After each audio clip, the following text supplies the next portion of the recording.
আপনি সংবাদ পরিবেশন করবেন, আমার ভালো লাগতেও পারে নাও পারে।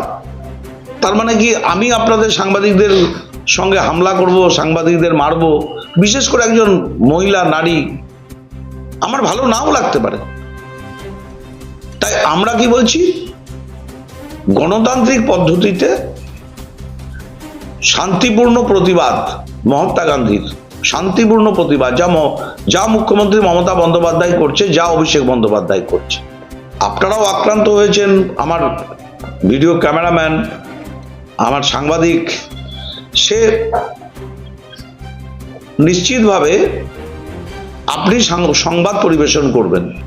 দেখুন, মিম পার্টির মতন এরকম অনেকগুলো পার্টি আছে, আবার নতুন নতুন পার্টির জন্মও হচ্ছে, দেওয়া হয়। এগুলো প্ল্যান্টেড, নির্বাচনের আগে এগুলো প্ল্যান্টেড। আমরা জানি যে মুখ্যমন্ত্রী মমতা বন্দ্যোপাধ্যায় তার উন্নয়ন, তার মানুষের পাশে দাঁড়ানো এবং বিজেপির ক্ষমতা দখল করতে না পারা, এই বাংলার মানুষ কাছে থেকে প্রত্যাখ্যাত হয়ে যাওয়ার পর এই মুর্শিদাবাদের মানুষ মমতা বন্দ্যোপাধ্যায়ের প্রতি আস্থা, ভরসা, দোয়া, আশীর্বাদ রেখেছে। তাই এই জায়গাটাকে অশান্ত করতে হবে।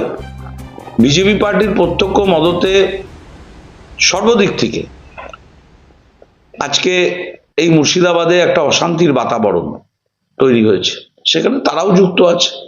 যারা যারা ঘটনা ঘটিয়েছে নিশ্চিতভাবে তারা সবাই অ্যারেস্ট হবে। কালকে অভিষেক বন্দ্যোপাধ্যায়, আমাদের নেতা, সাংসদ, সর্বভারতীয় সাধারণ সম্পাদক, তিনি পরিষ্কার করে দিয়েছেন, কালকে বলেছেন কি। তাই এইসব পার্টিগুলোকে ঠিক মে মাসের পর আর খুঁজে পাওয়া যাবে না। এক বোতল রক্তের জন্য পাওয়া যাবে না, একটা মানুষের দরখাস্ত লেখার জন্য পাওয়া যাবে না, একটা হসপিটালে রুগী নিয়ে যাওয়ার জন্য পাওয়া যাবে না। দেখেছিলেন নাকি 4.5 বছর হিসাবে কোথাও?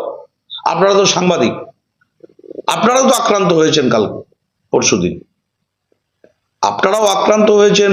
আমার ভিডিও ক্যামেরাম্যান, আমার সাংবাদিক, সে নিশ্চিতভাবে আপনি সংবাদ পরিবেশন করবেন, আমার ভালো লাগতেও পারে নাও পারে।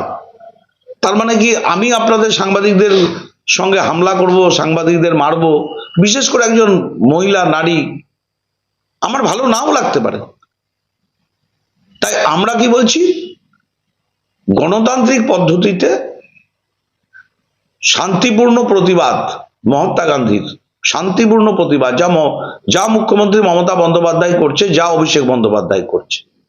কাল আমাদের র্যালিটাও একটা প্রতিবাদের অংশ, সাম্প্রদায়িকতার বিরুদ্ধে, বিজেপির বিরুদ্ধে, আর তাদের সহযোগী মোদী, কংগ্রেস, সিপিএম, এদের বিরুদ্ধে।